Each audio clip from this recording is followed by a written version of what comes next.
Annie Bosler. Welcome to our QC story. And today we're going to show you our P12 paint booth, and we're also going to show you how to get a cycle time inside our booth. And we'll go ahead and get started. Today we are back here by P12 in our paint department, and today we want to gather facts to put together a QC story and take care of problems and issues that we're having in the booth. And we also want to present that in a QC story format. So if you can see behind me, you'll see the operator over here loading pallets onto a conveyor. On the pallets, he's got the fixtures on there with the product, and it goes into our paint booth to be painted. And then it goes through an oven, and then it comes out as a painted product. So one of the problems that we found gathering the facts was that we were spending over 7.5 hours of overtime on this booth, not sure and understanding where it was coming from and why we were having overtime. So the one thing that we did notice that we wanted to check the cycle times, what the engineers tell you what your cycle times are supposed to be on your load plan compared to what you're actually running. So if you look inside the booth here, you'll see parts going inside the base coat, and then we have a clear coat booth that they go into. So basically, to get a cycle time is when the pallet comes down and gets to a stopping point at the window, the axis will pick it up, bring it in, it'll turn it, and then it'll do the paint. Once it gets done painting, it'll turn the axis again, take it back through the window, and then drop it down on the conveyor. Once that's done, that is a complete cycle. So from when the time the axis comes up and from the time the axis comes back and drops it on the conveyor is a complete cycle. So when you get that cycle time, depending on how many parts are on your fixture, you would have to take that cycle time and divide it by that, how many parts are on the fixture, to get your true actual cycle time. All right, so after we gathered our information in P12, what we noticed was that in the paint department on B shift, we had some hours that had been over target in our load plan, and we had some issues there. So after we gathered some information, we put together a Monozukuri project, and with the information on this sheet, P20 is 13 hours over target, P10 was 7.6 hours over target, P11 was 12 hours over target, P12 was 16 hours over target, and P14 was 15 hours over target. So what we want you to do is to create a bar chart to where it shows with this information which is your worst booth, or what booth we need to actually work on in your QC story.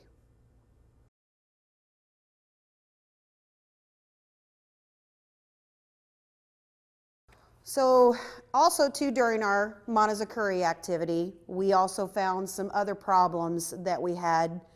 We had some shuttle jams that caused like 0.5 hours of downtime. We do some 5S cleaning, which created 0.2 hours of downtime.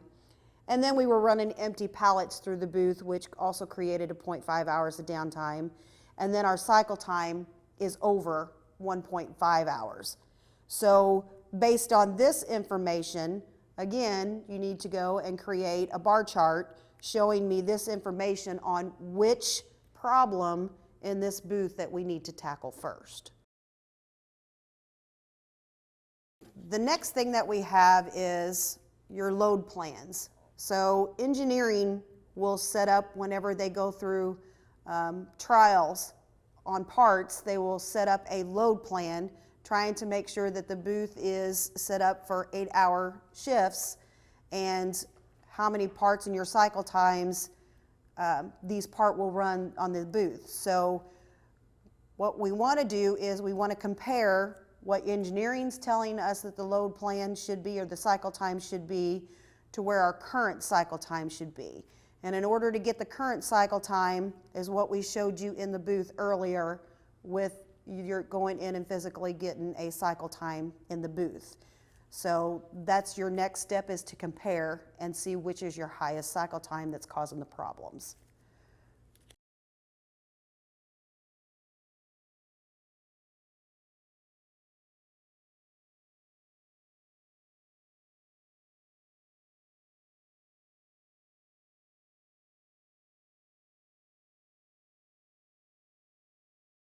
based on the plan versus the current, which booth is actually causing, or which was your problematic problem that's causing the hours over target, which you've seen in your bar chart. You know that your cycle time is causing the overtime. So once you created your chart, then what you want to do is you have to go to engineering and tell them that you are over cycle on your cycle time. Challenge them to try to decrease that cycle time to get you as close to what they have in the load as possible. So once they do that, then you can go back and look and see where you would be at once they try to reduce the cycle time. Okay? The other type of diagram or charts that you can use is what we call a fishbone diagram. Fishbone diagram, in this case, we would use the method, the machine, the material, the man, and the measurement. If you look on this bar chart here, it shows how we have come up with the same problems and we come up with the same measurement. So basically, B shift is 1.5 hours over target against the load plan.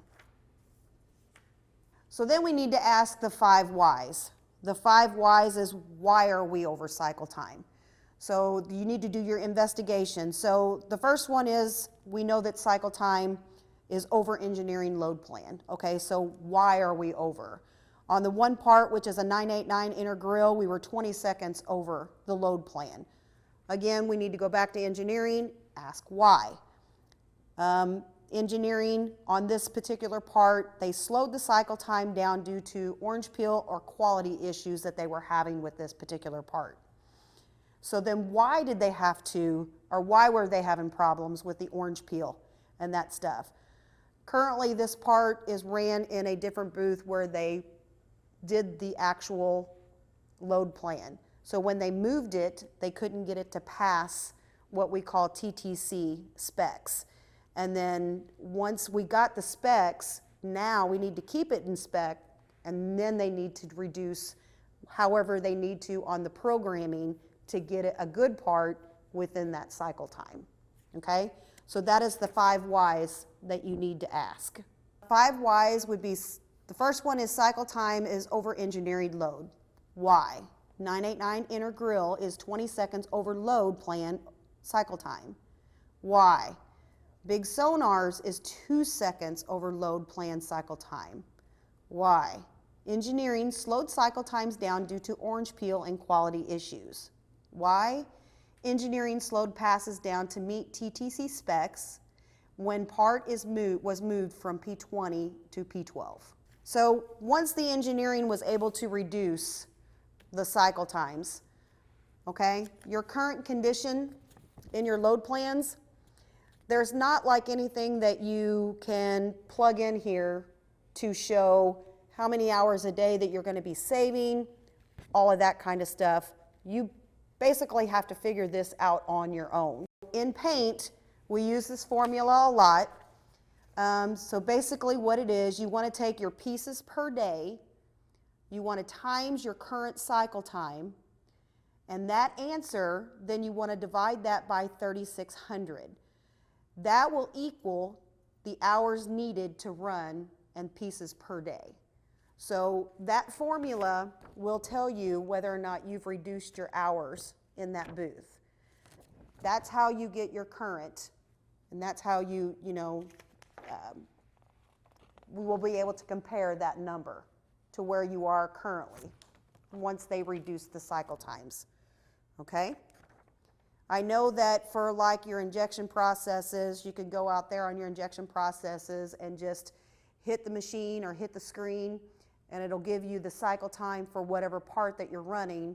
And you also can go out there for any assembly area, you can go out there and you could do what we call tack time, and they will go out there and do times, and you have a certain, usually it's like 2 minutes apart at an assembly process to get out the quota that they need. So again, in Paint, that formula is used all the time back in Paint. So the engineering was able to reduce the highest over cycle time by 15 seconds and reduce the second highest over cycle time by 1 second. So then what they want you to do is to put a bar chart together, and it'll be a double bar chart like we've done before, and they want you to show how much you've reduced just by them reducing 15 seconds off of the highest one and then 1 second off of the second highest one, which that will be in this chart as well, okay? So then in every QC story that you have or any activity that you have, you always must have what we call a problem follow-up, which is located right here on your bar or on your chart. Problem follow-ups, you state the problem. You also put who's ever in charge of trying to fix that problem. And then you will have follow-up dates. The follow-up dates are key because then you follow up with the person that you have in charge, like for instance, a specific engineer for cycle times, what have they done, and if it's fixed or not. If it's fixed, then you just circle in the black where it says results in your problem follow-up as complete. If it's not, it's only about halfway done and there might be some other things that they may end up having to do. If it's halfway, you do it halfway. But you always want to follow up until all the problems on your problem follow-up sheet are complete. So that's a must in a QC story. The other thing is you want to show your results. So after this QC story, you'll have results. You'll actually be improving your cycle time. So you will improve your hours over target. So once that goes down, you'll actually be able to show the improvement, which is showed in this chart over here. This is your improvement. You can even take it a step further and show them how much money that we've actually saved the company. Usually in a QC story, cost-wise and how much cost savings usually is a big kicker whenever you're doing a QC story. The next thing is how do we standardize this from this not happening again? Because this can happen again whenever they go in and they try to, if we have problems with this part, they may have to go in and tweak the program, and it can either slow the cycle time down or it can make the cycle time faster. But if it slows it down, how will we know that? So in order to standardize this, engineering checks cycle times in this booth once a month.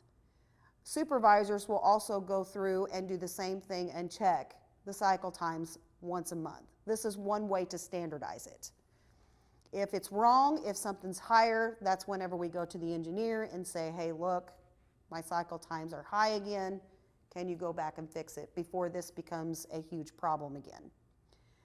The next thing that you want to do is, what do I do to Yokoten? So Yokoten means that just what can I take from this experience to another booth or to another area.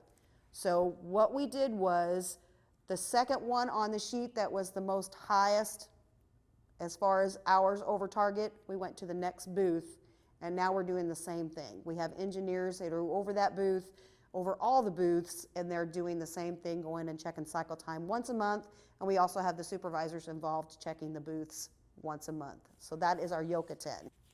After you get all your information and all your data collected, this is the QC story format that you want to use. So when you go up and you talk about your QC story, you can enter in these little bubbles inside there, gives you the information. Basically, your chart needs to look as if you can go up there, read what it is, look at the chart, and know exactly what that story's telling you without anyone saying it to you. So that's key whenever you're putting together a QC story.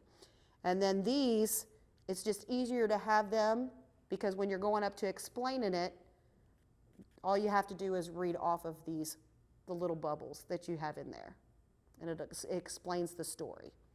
The fishbone chart, not necessarily you have to have in any or at all QC stories, or you have to have them both, but just know that you can either use the fishbone chart or you can use a bar chart. And then again, you always want to have your problem follow-up. You want to show your problem follow-up, making sure that you did what you said that you were going to do. And then your results. So once you've got your results on there, you want to show your improvement, you want to show what you've done, and then again, you want to have your standardization. Standardization is important to keep the cycle times where they need to be, and then again, we Yokoten that to all of our other booths in the paint department. And then that is the end of our QC story. All right, thank you for joining us on Gathering Facts and putting a QC story together.